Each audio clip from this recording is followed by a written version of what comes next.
TV7 Israel News is made possible thanks to your generous donations. Shalom, good evening. This is TV7 Israel News, broadcast to you from Jerusalem. And in today's top stories, Prime Minister Benjamin Netanyahu asserts that despite the ceasefire, war versus Hezbollah has not yet ended. IDF Chief of General Staff Lieutenant General Herzi Halevi stresses that the Islamist terror groups in the Gaza Strip have learned their lesson from Hezbollah's defeat. Prime Minister Benjamin Netanyahu reiterates Jerusalem's commitment to the 101 hostages that have been held in Hamas captivity for the past 425 days. Israel is committed to its northern regions and will continue to fight until all of the residents will be able to return safely to their homes. During a special cabinet meeting in the northern city of Nahariya, Prime Minister Benjamin Netanyahu pledged to reinvigorate Israel's north. We are holding a government meeting in the north, here in the city of Nahariya. We come here to deliver a clear message to the north. We are committed to the north. We appreciate the steadfast resilience of the residents, of the leaders. We are committed to returning the residents safely to their homes. We are committed to returning the north to what it was, and even more than that. We want a bustling, vibrant north, with the restoration of the communities, with industry, with tourism, and even beyond what it was. The Israeli premier continued by addressing the current ceasefire, clearly asserting that the war versus the Iranian proxy is not yet over. We are currently in a ceasefire. I note a ceasefire, not the end of the war. We have a clear goal to return the residents, to rehabilitate the north. We are enforcing this ceasefire with an iron fist, acting against any violation, minor or serious. Yesterday, there was a serious violation, and in response, we attacked over 20 targets and objectives throughout Lebanon. We are committed to a ceasefire, but we will also not tolerate violations of the ceasefire by the other side. I also say here in the clearest terms, we will not return to the situation that was on October 6th. No trickles, no slurs, no nothing. The North will be quiet, the North will prosper, the North will flourish, and the North will be safe. Meanwhile, displaced residents of northern Israel are returning to their heavily battered communities along the Lebanese frontier, finding their properties utterly destroyed. I'm living here in Metula for 30 years with Avi, my husband, and 3 children. They grow up here in Metula in this beautiful house. In June, there was a big attack on the house, and all you see is the destroys of our beautiful house. What about coming back, yes or no? I think we will come back to Metula. We'll build our house again. I know it will be difficult to build our house, but I believe the country will help us, and we'll have again a beautiful house. Many of those who refused to leave their homes during the war, including farmers whose whole livelihoods rely on agricultural farmlands. One of them, 75-year-old Moshe Weinstein, faced his worst nightmare when his son and a number of his workers were killed in a Hezbollah rocket salvo on his farmland some 5 weeks ago. There was a siren, and I was not far from here. I ran home to get to shelter. Not to a safe room. I don't have much there, but so I won't be under the open sky. A few seconds later, there was a huge explosion and the whole house shook. It is 200 meters from our house. I opened the door and saw a mushroom, the smoke, and saw that it was around the area they were supposed to be in.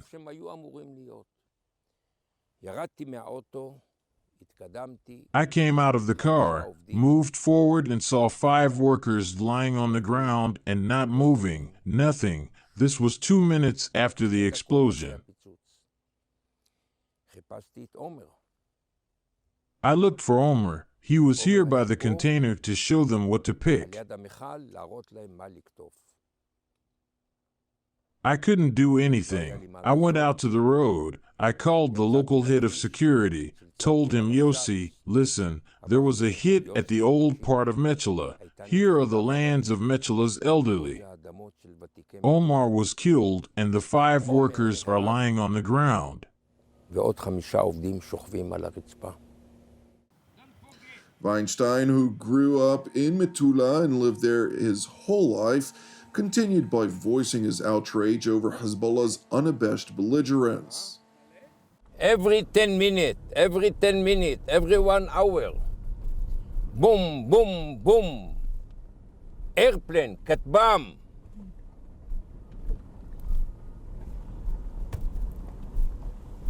For 14 months, 1 year and 2 months more, 24 hours. What they want from people Israel.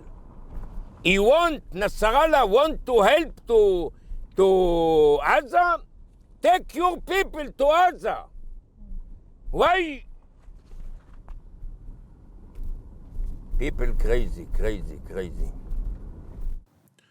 Meanwhile, in southern Lebanon, IDF Chief of General Staff Lieutenant General Herzi Halevi toured a number of positions from which the Iranian proxy Hezbollah mounted thousands of attacks against the residents of northern Israel. Today we are patrolling with additional commanders in southern Lebanon. We have stopped at several locations and see the very thorough operations that have been carried out in the fight against Hezbollah. Many terrorists have been eliminated, infrastructure has been destroyed in all arenas, and we are seizing large amounts of weapons and taking them into Israeli territory.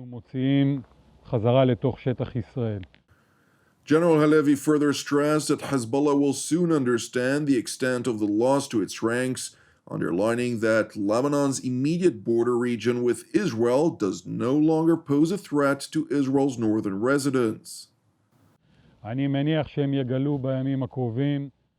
that in the coming days, Hezbollah will discover that many of their operatives have been eliminated here in recent weeks. This is what we are seeing in the villages located deeper in Lebanon. Here, in the first circle of closer villages, there are no operatives. What was here has been destroyed.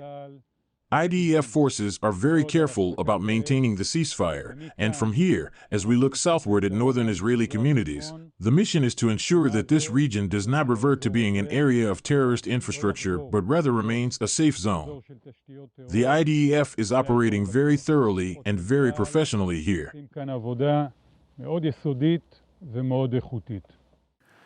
Meanwhile, returning to the northern town of Nahariya, where Prime Minister Benjamin Netanyahu reiterated Jerusalem's commitment to the 101 hostages that have been held in Hamas captivity for the past 425 days. Moreover, Prime Minister Netanyahu voiced Israel's deep appreciation for President-elect Donald Trump, who asserted in a post on his Truth social media platform, quote, "Everybody is talking about the hostages who are being held so violently, inhumanely, and against the will of the entire world in the Middle East, but it's all talk and no action." President Trump continued by leveling a direct threat to the Islamist Hamas and its patrons around the region, asserting, quote, "If the hostages are not released prior to January 20, 2025, the date I proudly assume office as President of the United States, there will be all hell to pay in the Middle East and for those in charge who perpetrated these atrocities against humanity." We will not rest or be silent until we return all of our hostages, both the dead and the living.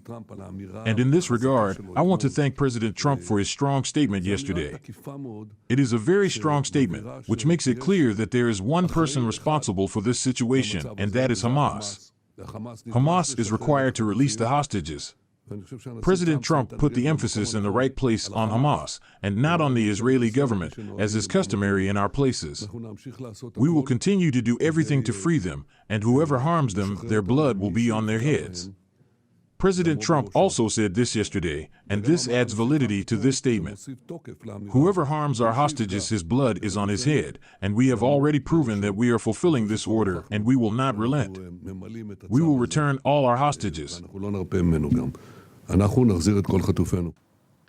Meanwhile, in Washington, U.S. State Department Deputy Spokesman Vedant Patel responded to a question by a Palestinian reporter on the remarks made by President-elect Donald Trump. What we are focused on, Saeed, is we are focused on using every ounce of energy and every time that we have available to bring this war to a close, to do everything we can to address the humanitarian situation in Gaza and everything we can to make sure that the hostages can return home and bring this war to a conclusion and start having a serious diplomatic conversation of what we want the region to look like the day after. That's what we're focused on. There's only one president at a time. I will leave it to you all to ask the tough questions of the next administration starting on the 21st. But beyond that, I'm really not a spokesperson for them, so I will let them clarify whatever thoughts they have about the Middle East. The coming administration. I'm saying that give you, that make you feel an urgent. We are continuing to operate with the utmost urgency, and I think there's not really a public statement, whether it's from a former president or otherwise, that is going to impact that, because we are already operating at maximum urgency. Thank you for watching TV7 Israel News. I would like to initially encourage you, as ever, to pray for the peace of Jerusalem and salvation of Israel. I also would like to seize this opportunity to thank all of you who've stood in support of TV7 Israel this past year. Since TV7 Israel is exclusively donation-based, without your proactive and dedicated monthly support, TV7 Israel News would simply not exist. If you haven't yet had an opportunity to donate this month and are blessed by our productions, which are broadcast, of course, free of charge, please consider making a donation. You can do so via our website at www.tv7israelnews.com. I'm Jonathan Hessen, wishing you an Erev Mevorach, and God willing, we will see you during our next update. Until then, Shalom from Jerusalem.